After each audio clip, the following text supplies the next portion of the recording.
Hey everyone, welcome back to The Explainer. Today we're cutting straight to the chase and dissecting the massive, systemic benefits and the very real structural risks of the AI revolution as we barrel toward 2035. We are looking at a truly dual-edged paradigm here, one that's fundamentally reshaping our economy, our labor dynamics, and, honestly, even our physical infrastructure. To get a grip on all this, we're going to unpack what's known as the AI paradox, dive into the incredible breakthroughs happening in healthcare and education, and then take a hard look at the early career job freeze and the hidden environmental costs. Finally, we'll try to synthesize exactly where this leaves us for the future. So let's start with this massive disconnect happening globally right now when it comes to artificial intelligence. Depending on who you talk to, AI is either the absolute greatest productivity engine of our generation, or it's a looming catastrophe. Just look at this data from the Pew Research Center. It captures this divide perfectly. You've got nearly half of AI experts saying they're highly excited, while over half of the general public are deeply concerned. And you know what the fascinating truth is here? Both the experts and the public are entirely justified in how they feel. It's because we're dealing with what we can call a plus dimension and a minus dimension. On the plus side, we're seeing revolutionary gains that are just shattering long-standing bottlenecks. But directly opposite that, on the minus side, we're facing severe structural risks like job displacement and algorithmic bias. So we're essentially walking into a future where unprecedented efficiency lives right next door to some truly terrifying hidden costs. Let's focus on the good news first, that plus dimension.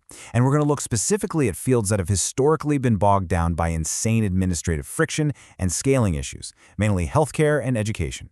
Look at this number, $360 billion. That is the estimated annual net savings for the U.S. healthcare system alone if AI is implemented at scale. We're talking about shaving 5 to 10% off total national healthcare spending and doing it without compromising the quality of clinical care. And it's not just about pinching pennies behind the scenes. The frontline results are wild. Diagnostic times are dropping by up to 90%. Microsoft's Diagnostic Orchestrator is hitting an 85.5% accuracy rate on complex medical cases. For context, experienced physicians average around 20% on those same cases. Add in hundreds of millions saved by automating administrative waste, and it's clear. AI is catching the critical patterns that we humans simply miss. Now jump over to the classroom, and the impact is just as staggering. Students who use AI-augmented active learning programs are actually achieving 54% higher test scores across math, science, and language arts compared to traditional methods. So, how exactly is it pulling that off? Well, it dynamically adapts to individual learning styles, which helps identify knowledge gaps before they snowball. Plus, it's acting as a massive force multiplier for teachers, handing them back almost 6 hours a week by taking over the busy work. And the real magic happens when you combine human teachers with AI tutoring. You get over a third of a grade level in additional growth compared to just using AI alone. It's an absolute synergy. But as we celebrate all these incredible wins, we really have to pause and ask ourselves a pretty uncomfortable question. In this relentless pursuit of optimal output and perfect efficiency, who and what is being left behind? And that brings us straight into the minus dimension. Right now, there's a profound, almost silent structural displacement happening across the global labor force. The data here is honestly pretty stark. Overall tech employment has slowed, sure, but it's still growing. However, early career hiring, it has absolutely plummeted.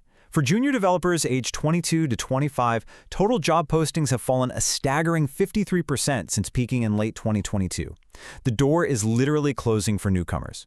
Economists are calling this the augmentation paradox. See, companies aren't necessarily doing these massive headline-grabbing layoffs. Instead, they're initiating this big freeze. They hand powerful AI tools to their senior staff, and suddenly those veterans can do the work of 3 people.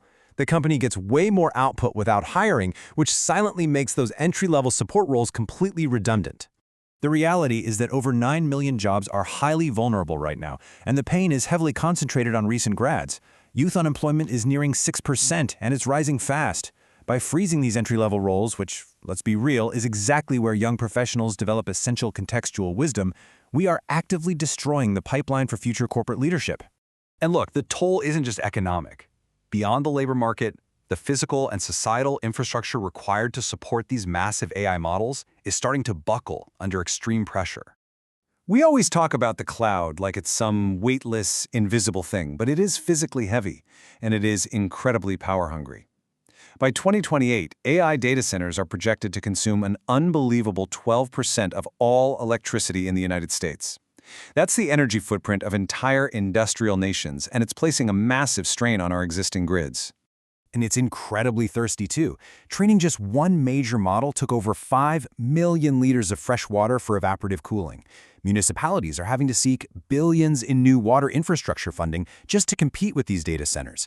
Throw in the 5 million metric tons of e-waste we're expecting by 2030 from constantly replacing servers, and the environmental cost is just staggering. Then you layer on the socio-technical risks. The MIT AI Risk Repository lays out these systemic dangers perfectly. Because AI models are trained on historical internet data, they are continually scaling our historical prejudices. They're injecting algorithmic bias directly into healthcare diagnostics and hiring pipelines. Plus, they give malicious actors incredibly powerful tools for hyper-personalized disinformation and cyber attacks. And experts are definitely not taking this lightly. An international consensus found that 18 out of 24 distinct AI risk domains carry at least a 10% probability of catastrophic outcomes by 2030. We are literally talking about civilization-scale damage here, massive financial losses or the destabilization of democratic norms if we just stick to business as usual without any structural reform. So where does this actually leave us? Obviously, we can't put the genie back in the bottle. The tech is here to stay. The big question now is, how do we balance these insane, revolutionary breakthroughs against the catastrophic risks? What should you actually take away from all this? Well, it comes down to a few critical, actionable imperatives. First, corporations and governments absolutely must mandate transparent AI governance and enforceable audits. Second, we have to intentionally redesign early career roles so that junior employees are learning to manage AI agents rather than competing against them. Third, education systems have to adapt. And finally, we need to fiercely protect human connection in our workflows. To survive this augmentation paradox, the next generation has to be trained completely differently. We need to pivot away from rote technical skills like basic syntax coding and focus heavily on critical thinking, interdisciplinary problem solving, and risk management. We need professionals who have the domain knowledge and the judgment to guide these automated systems rather than just acting as mere task executors. Because ultimately, as AI evolves from a simple digital tool into an autonomous partner, it forces a real reckoning. The question is no longer whether AI will change the world. It already has. The real question is whether we're prepared to responsibly wield its power, restructure our institutions, and safeguard our shared human future. So, are you ready to orchestrate the AI era? Thank you so much for joining me for this explainer, and I'll see you next time.